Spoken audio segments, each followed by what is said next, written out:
Hi, and welcome everybody to the Winner's Circle Sports Betting Channel. It's Wednesday, October the 25th, and I got the band back in action is Mr. Sean Higgs, who I'm sure will give you his whole itinerary of why he couldn't make it yesterday, and Mr. Jesse Schule of all of us of gamblersworld.net. We're back to join you, and we're glad you could join us as well. Sean, how are you, man? You had a few days off here. You should be all wound up and ready to go. Yeah, I saw the show was only about 9 minutes yesterday, so we got to crank that up to about the 40-minute mark. I'll do my part. Yeah, my oldest, we went for his little driving test to get his license, so he passed. Good job there. Driver said he did good. He didn't put on. Apparently, there's a spot after they do parallel parking. He's supposed to kind of just pull over to the side, and he didn't put his hazards on. I'm like, all right, well, I never taught him that. Like, why are you pulling over the side of the road? Yeah. There's no side of the roads by us. There's just giant intersections and parking lots. You pull into an area. Whatever. He got his license. Good for him. All right. After that was done, what did you do the rest of the day? I did some write-ups for college football this weekend. I did. That's it. That's it. Made burgers for dinner. My daughter's trying out for tennis or something. Tennis. Sorry about this, folks. I always forget to turn my phone off at the most, and I get a call at the most inopportune time. Anyway, Jesse's in Malaysia. Jesse, Sean went through his itinerary, and maybe you can go through yours because you're on vacation with the family. Yeah, I took a 7-day vacation. We're halfway through it now. I've been taking the kids out to the swimming pool, museums, restaurants, seeing all the sights. And apparently I took a vacation from picking winners as well. 0 for 3 yesterday. My clients are letting me hear about it, but we're in it for the long haul. I will lean back on my history of picking winners and my position on the leaderboards. And I will assure everybody that it's not from a lack of effort. It's not because I'm on vacation. It's just how it works out sometimes. Yeah, well, you had a winner at the site. You had Copenhagen plus 1.5 against Manchester United. So they lost 1-0 and they covered. So you did have a winner.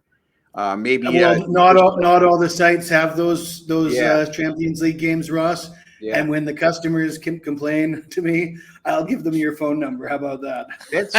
That's fine. I always like talking to disgruntled customers because. Speaking of disgruntled, because we have the live show Friday. So when you're disgruntled, you can come in and attack us in the live chat.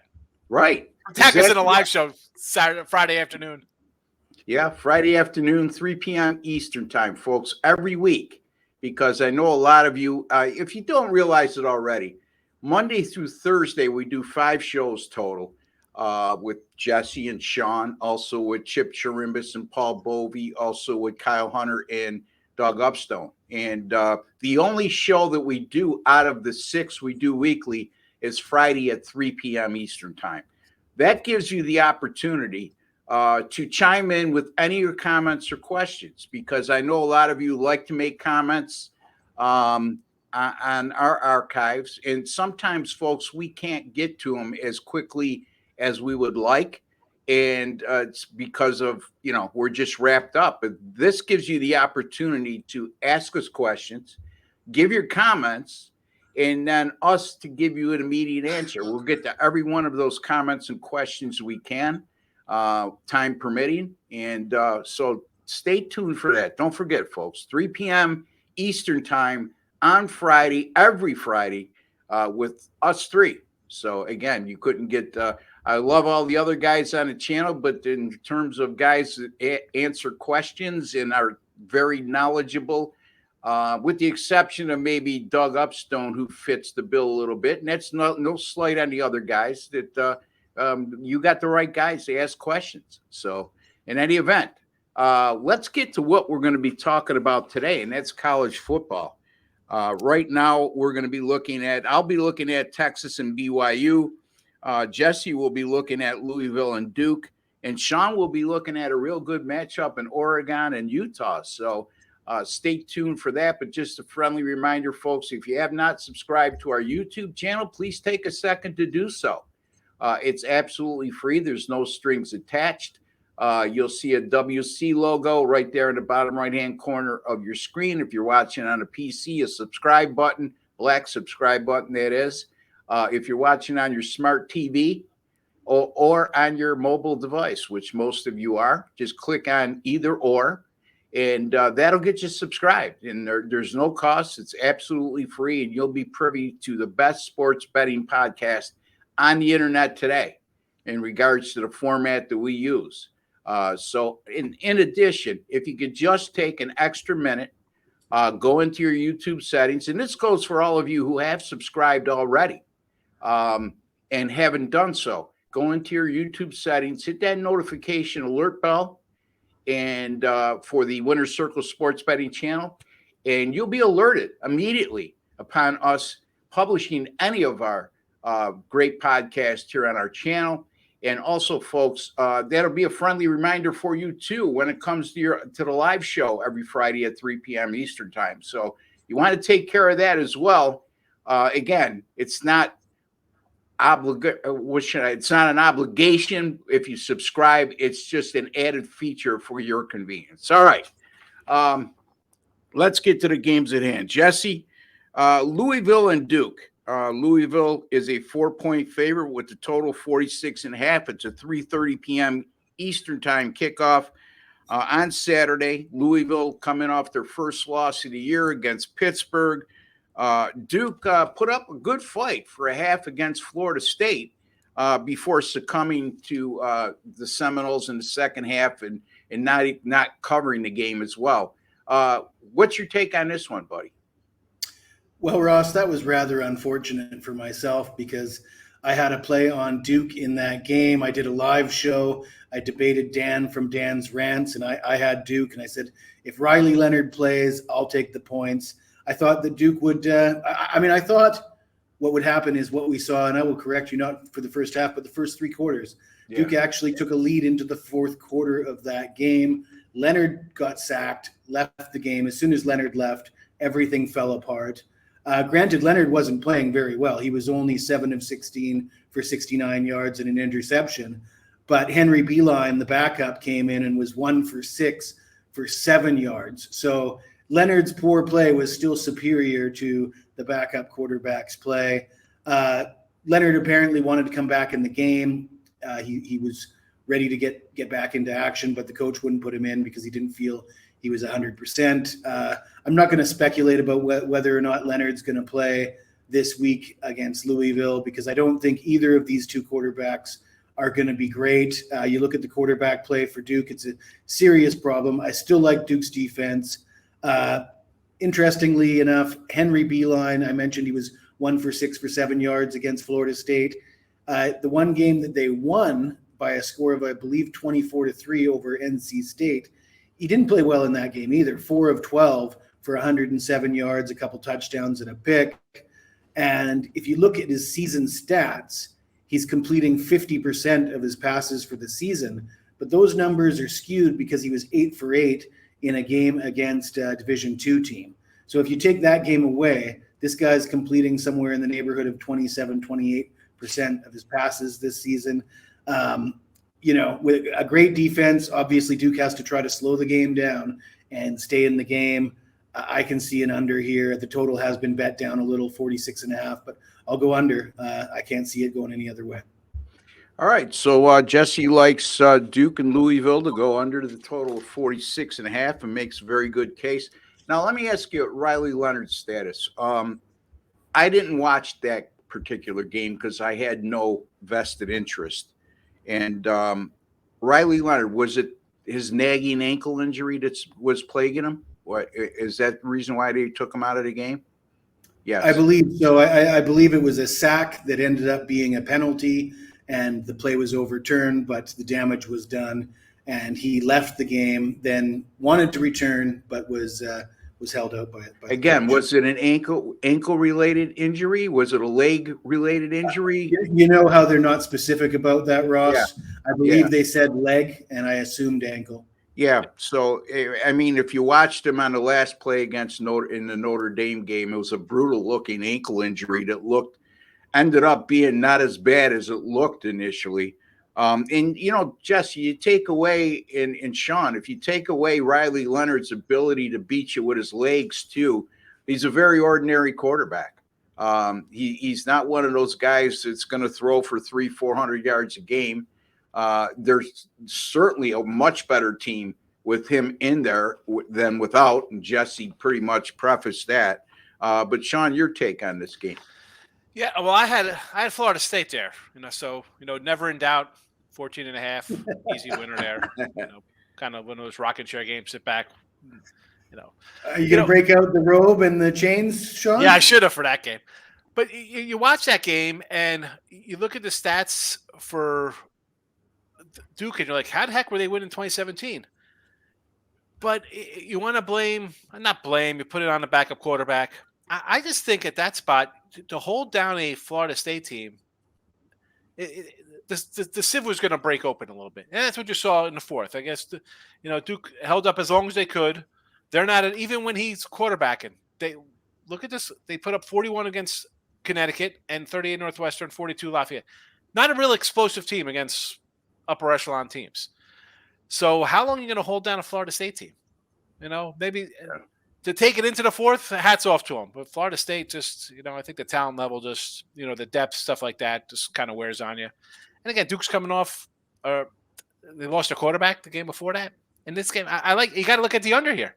The defense is for real. You hold Florida State down for 40, 50 minutes, basically, till the end of that game. You got to go force things at the end. You're down, you're trying. You got to like the under there. And Louisville, they're off that loss, but they had their bye week. I was totally wrong on Louisville. I got nothing to say about them. I thought they'd be an under team, and yet here they are ranked. So, yeah. Duke, sometimes you're just wrong about teams coming into the season. Wrong on Louisville. Sorry, I made a mistake. Oklahoma too. The way that you guys are describing, again, I have to look at the tape of that game.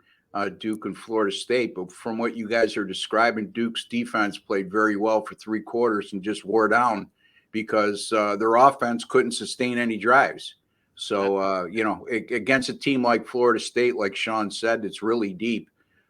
You have to be able to sustain drives offensively, keep their offense off the field with a little bit of ball control, and then, and you got to score.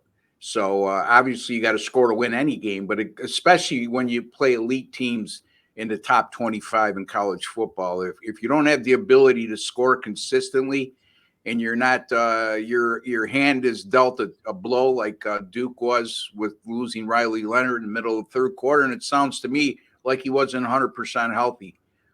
Beside that, and Sean, by the way, what's that? Go ahead, Jess.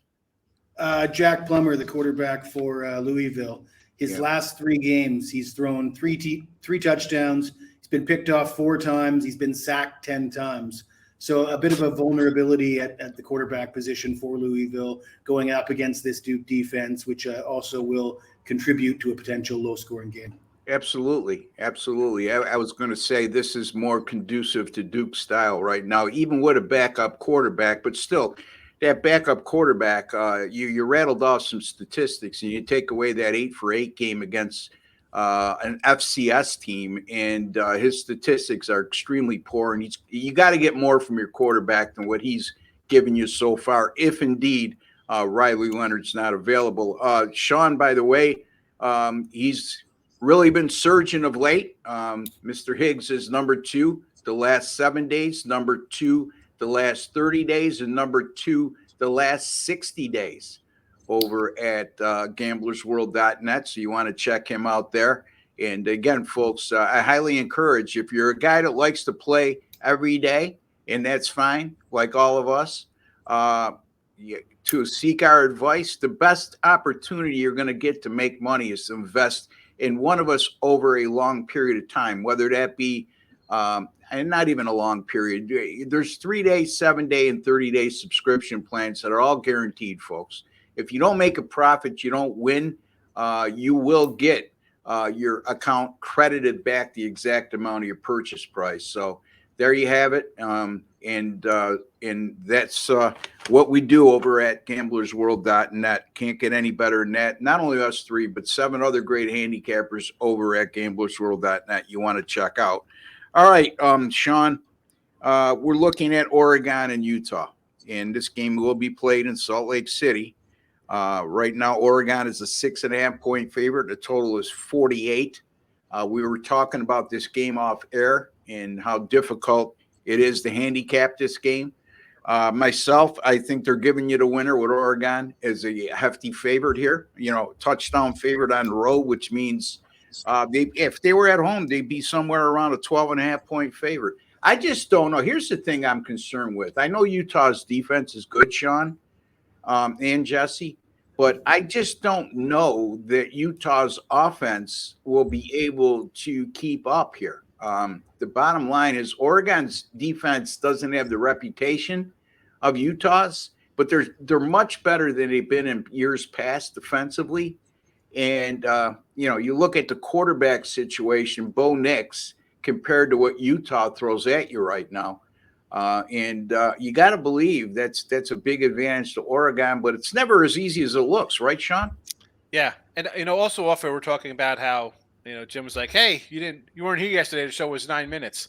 Well, it's actually 17 minutes, and we're closing in on that. And I haven't even talked yet, so I don't want to hear that I'm the guy who does all the talking because we're already at yesterday's time, and it was just Jesse. So I'm blaming Jesse.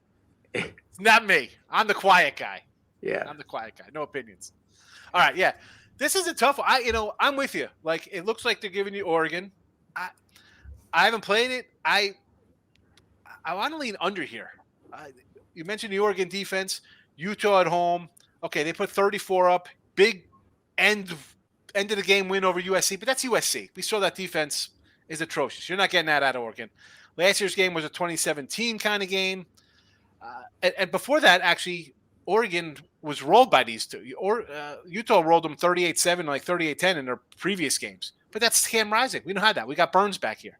And he's looked okay. I'm not going to – they dropped 34 the last 2 games, so we can't really say, it's a terrible offense. They're kind of finding their way, and here they are. I mean, they got 1 loss at Oregon State game, which I don't know if that's a bad loss for them. You lose on the road. That's nothing major here in college football. But I want to lean to the under here. It's that 40. It was 48.5 last night, so it's ticked down a notch. Utah at home's always dangerous, which is why it's tough pulling the trigger on Oregon, especially at a 6. I mean, the opener at 2, 3, 4 was a little shorter. Okay, I can lean Oregon there. 6.5. I mean, I think they're begging you to take Utah, thinking, wow, it's going to be a close game. But we know how that is. That's Oregon winning this game 24-13 or something like that. So I'm going to lean under here. Give me the under 48. Let's go under the total. Yeah, under 48, Oregon and Utah. Yeah, Utah put up numbers last week against USC. That's USC. But again, we're talking USC, and it's not like USC is a bad team. They're a very good team. Up until a couple weeks ago, they were in the top 10. But the bottom line is, like we've been saying all year, USC has a lot of defensive deficiencies and vulnerabilities that most good teams can take advantage of. And they win a lot of games because of their quarterback and because of an explosive offense and a great kick return game. So little different thing here with Oregon, Jesse. The matchup here is much different than facing USC. I think we won't get an argument from any of us that Oregon's defense is better than USC's by a long shot. But what's your take here, Jesse? Well, Ross, I've talked about my handicapping process a lot on this show and how I like to stack up evidence and look at where trends and different bits and pieces are pointing. And I think it all sort of stacks up on Oregon's side to the point where normally this would be a play on Oregon to me. But I just don't have it in me to bet against Utah when they're at home. They've got that long winning streak at home. I know it's one of the toughest places in college football to play, very underrated. I think people in the SEC think, oh, Utah, how tough could it? It's tougher than I think people in the Southeast understand. There's no way I want to be betting against Utah at home and laying those points, even if I think that's probably the right side in this game. And Sean mentioned the under. I can't disagree with that. I will mention that I talked about that safety Sion Vaki, the guy that went off for like 150 yards out of nowhere. And he was a big factor in last week's game as well. So that's another weapon out of nowhere that Utah has. Yeah, and Utah's been good to you this year, Jesse, as I recall. Yeah, I mean, I'm usually pretty dialed into the Pac-12. I follow it quite closely, and I would say that the Pac-12 in general has been good to me. Yeah, the Pac-12 has been real good this year, and ironically enough, it's really the last year of the Pac-12 as we know it, and it's really too bad because a lot of competitive games this year in the Pac-12, at least 5 very good teams, and I think one of them that we overlook right now is Arizona, who's really surging. So a lot of good stuff there. You can make a case to Pac-12, and I know that people are going to become unhinged when I say this, but the Pac-12 is a much more competitive conference right now from top to bottom than the SEC is. But here we go. Yeah, anyway, it's going to be great tomorrow. I have to check the YouTube channel tomorrow. As soon as Seth gets this up in about an hour, we're going to be getting crushed. Anyway. All right. Arkansas would win the Pac-12 this year. What do you think? Yeah, sure. Anyway, BYU at Texas is my game. Texas 17.5-point favorite. It opened at 19.5, and a lot of money in bets when I look at that ledger going to BYU. And I scratched my head a little bit about this because, BYU to me is a fraud at 5-2. Yeah, that's a good record, right? They're in the Big 12, a tough conference. But you look at here's the one thing I'm looking at with BYU. They've scored 1 point per 11 yards gained this year. That's an unbelievable ratio, and it's unsustainable. I mean, their last 3 wins, for example, against Arkansas, Cincinnati, and Texas Tech, they were outgained in each one of those games, and all by 102 yards or more, an average of 149.7 yards per game. They were outgained in those 3 wins. And again, they've done very well in the turnover department. Those 3 wins alone, they were +8 turnover differential, which is good. I mean, usually when a team is good with their turnover differential, there's no fluke to it if it gets to this point of the year. But to totally be reliant on that to beat good teams, or even in this case, cover against a team on the road like Texas's caliber, is, again, real iffy for the season. You look at BYU 5-2, but they're getting outgained by 92 yards a game. And their point per game differential, despite that being 3 games over 500, is just plus 3.4 points per game. You look at their offense. I mean, Keaton Slovis, you would think, I've seen him on a couple occasions in the loss against Kansas where he really shined. But the bottom line is this. In 4 of 6 games versus FBS opponents this year, BYU has only amounted to 281 yards or less of total offense in 4 of those 6 games against FBS opponents. Now, Texas, on the other hand, doesn't have trouble scoring. They've scored 30 points or more in all 7 games this year. They're plus 17 point per game differential, plus 135.6 yards per game differential. They've faced a much tougher schedule. I mean, Texas, namely, they've faced Alabama, Kansas, and Oklahoma, all top 25 caliber teams, and won 2 of those 3 games, losing to Oklahoma near the end of that contest, losing 34-30. And BYU's, their only game versus a current top 25 team has been at Kansas, and they lost that game 38-27. Texas, on the other hand, when they played Kansas, crushed them 40-14. Now, just because Team A beats Team B and Team B beats Team C doesn't mean Team A is automatically going to beat Team C. But just from a comparative standpoint, in the level of competition each club has played, again, I'm going to be in the minority here and not an island, but I'm going to lay to 17.5 at home with Texas against BYU. Sean? Well, I know people love their trends, and BYU's beaten them in the last 2 games, 41-7 and 40-21. So you got to take BYU here, right? Wouldn't it be guaranteed? I was looking at the numbers. I'm like, because people like to say that. Well, you look at the head-to-heads. Tyson Hill versus Colt McCoy, or actually, what's his name?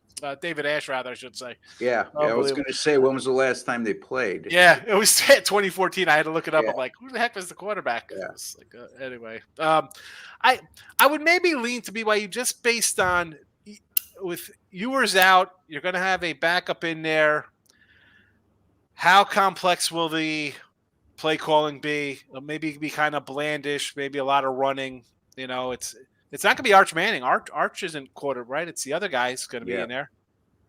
That's must be nice. Get $1 million, $2 million, and not even be the top guy on your team. That's a nice little life for the Mannings.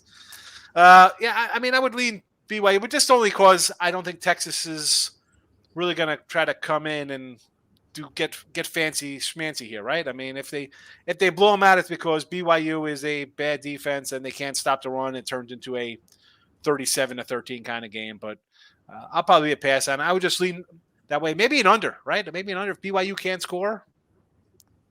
Texas not going to really run it and try to push the scoreboard. Yeah, I don't know. Nothing really strong for me on it. So yeah, I'm not really concerned. I mean, obviously, Ewers being in would be much better, no doubt about it. I think that goes hand in hand with this line move. I don't believe that this is a sharp line move, because if it were, we wouldn't see the lopsided type of bets that we're seeing toward BYU. Jesse, the bottom line is I just, no matter what it is, I just think this is a game that Texas can wear BYU down. Exactly. If Texas doesn't turn the ball over, which is a big key because that's what BYU has been thriving on all season long, I just, the only team that could beat Texas in this matchup to me is Texas, Jesse. Well, Ross, I'm going to side with you, and no offense to Sean. He did an excellent job of breaking down the reasons why he might lean towards BYU. And no offense to you, Ross. I know you get some great stuff from the database there. But the reason I'm going to go with Texas has nothing to do with any of that and everything to do. I don't know if you guys are familiar with the BYU vampire trend, but if not, I can enlighten you. Go ahead. Please do. Yeah. So I'm surprised you guys haven't heard this one. BYU, since the beginning of the 2020 season, is 22-0 at night and just 14-14 in day games. This game isn't played at night. Tough luck for BYU. I'm going to take Texas. All right. That's not part of my database, by the way, and I don't think I rattled off anything coming from my database. That's an interesting one there. How is that? Yeah, but I mean, that's a baseball analogy almost. I think when people say, "Oh, they're on Tuesdays, this team goes over 18 in a row on Tuesdays." I don't know, maybe got how about Arizona? I know it's a football show, but how about Arizona and Texas in the World Series? Good. Raise your hand if that's who you pick to go to the World Series at the beginning of the year, and then put it down because you're an absolute liar. So anyway. Can I put a half hand up? Because the last 2 years I said Arizona to win the West, and I've had them under the win totals last 2 years. I'll say that I want you could put one finger up. It doesn't matter. I want to propose B Fatty starting in game 1 so you can get him 3 times in the series. He's been good. Yeah. I mean, who saw that coming? He was so erratic during the year. Yes. This was a highly touted pitcher. Exactly. Coming out of the draft. But boy, oh boy, is he pitched extremely well. Correct me if I'm wrong. Isn't he their best pitcher at the moment as far as how he's performed in the postseason? In the postseason. And Gallen's been raw. He had the one shaky outing against Milwaukee in the wild card round. They won the game anyway, but his last 3, he's been terrific. So yeah. It'll probably be Gallen of Aldi game 1. I see him like a 160 out there. Yeah, I would think that. Look, the series doesn't start this Saturday. I got to go. And again, Gallen, Merrill Kelly, who's pitched extremely well too during the postseason, and then Fat, and go from there. That's how I would do my starting rotation, or I would line them up. But again, as much as you want to maybe move it, you can't. It's worked for you for whatever reason, and you think your horses in Gallen and Kelly will pitch to the back of their card, so to speak. And be solid and be better. You're here this far already, so why mess with the good? Don't switch it up. I think they'll go with we're the upstarts. Let's do what we do. We're not going to switch. Was anybody surprised that we didn't see Gallen in Game 7? Yes. I don't know, because he would have only been going on what, 3 days of rest though, Jesse, or 4. I'm not sure, but I just remember our original discussion about this was the reason to start Gallen in Game 1 on the road was so you get him 3 times in the series. Yeah, exactly. And then you only get him twice in the series anyway. Right. Yep, you're right, and you're exactly right, because that's what I said when we discussed this at the beginning. So yeah, it goes to show you how much confidence they have in Fat at this particular moment in time. And think he gave up, he went 4 innings, gave up a couple runs, and then it even go like we saw. What's his name in the Ranger game? You saw like starters come in, right? It's like here comes Jeff Mongo. Monty's coming in a pitch in relief. All hands on deck. Here they went right to the pen. They're like, you know what? I'm confident in my guys. This is what we're doing. We're here because this is how I played all year. I'm not switching up and hitting the panic button and doing something crazy. And they're all screaming for that, I'm sure. I mean, I didn't watch the game last night, but let's be honest. They're screaming like, you got to put them in there. How do you bring in the bullpen? Bring your best guys in. Yeah. Good for Arizona. I've been high on Arizona. I like Alec Thomas. I like the young outfield. I wish I had a future on them. I wish I did. 6 games over 500 and the team's in the World Series. So do you think baseball might be too long a season? I don't know. Texas has 100 wins. How are we knocking the Rangers? I know. Well, you're not. I'm not. Anyway. I'm just saying, people are like, oh, the Rangers. I mean, they ended up 100 games and they lost half of their pitching staff. And didn't Texas and Houston finish tied for the AL West, and Houston had the tiebreaker on them because they dominated the head-to-head series. But yeah, I mean, what a weird series, Texas and Houston, where the road teams go 7-0. And the most mind-boggling thing of it all is Houston, as good as they were all year, they were only 40-48 on the road. Couldn't win at home. And Texas, Sean, I think Texas is 8-0 on the road in the postseason. Excuse me, or something ridiculous. That series was only the second series in history in all American sports, not just baseball, that a road team won all 7 games. Yeah. And the only other time it happened was when the Nationals beat the same Houston Astros. Yeah.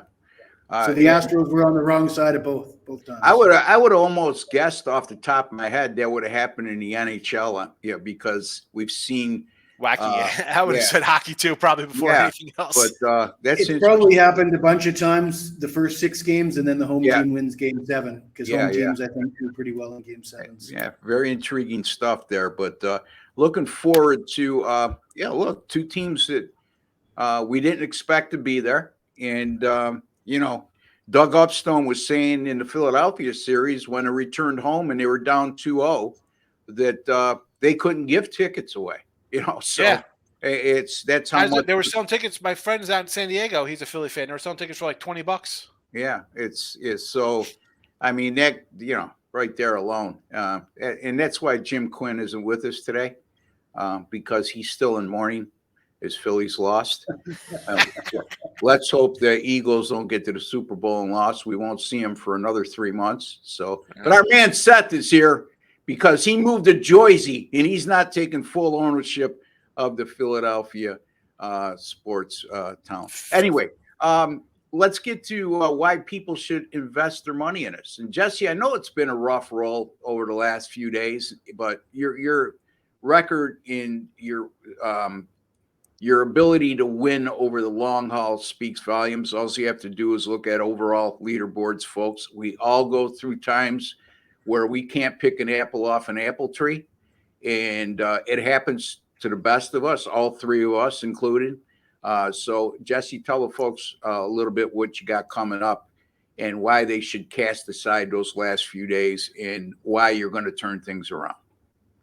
Well, I did win, as you mentioned, Ross, my one winner yesterday, which didn't go out to everybody on the internet, because not everybody is following Champions League football. But I had a winner in Champions League football. I have another one tonight or this afternoon or morning, depending on your time zone. It's going to be tonight for me.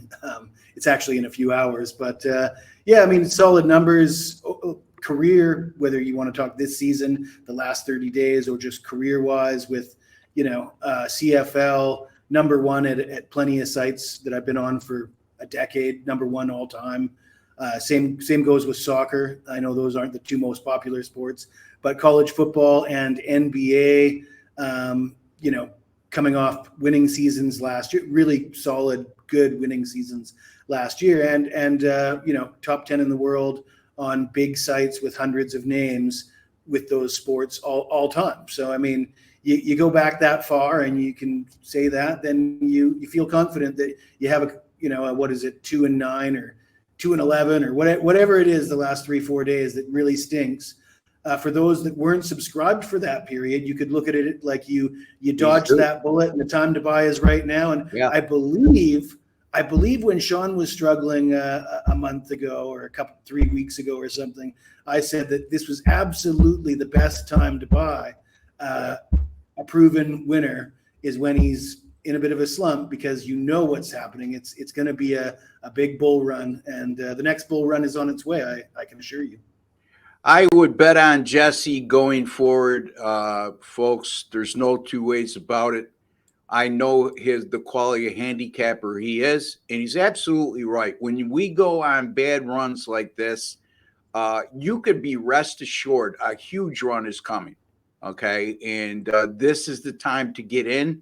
Again, invest in a 30-day package with Jesse. It's only $3.99, and you get a guarantee. If he doesn't make a profit by chance, and I think it will be a moot point if you get in right now, you'll have a tremendous 30 days.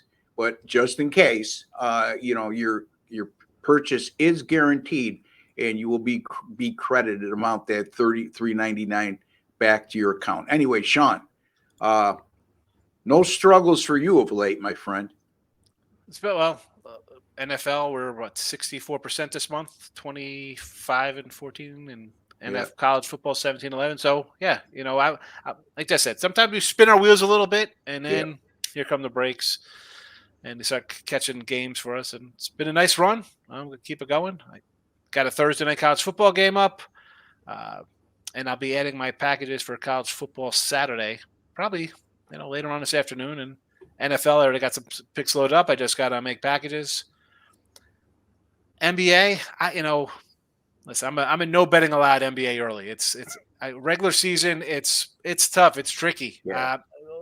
Although they don't have their load management kind of stuff, I like to wait and see NBA a little bit. If I kind of like something, maybe I'll grab something here or there. But a lot more pickier in NBA and hockey than I am when it comes to NFL, college football, and baseball and college hoops. So yeah, college hoops coming up, Sean. Yeah, your favorite time of year, between football and college hoops. And Sean's Sean, last year NFL 64% for the season with 207 picks, and he was treading water, going back and forth around 500, lurking around 500, and now he's starting to surge. So like Jesse, this is the time to get in.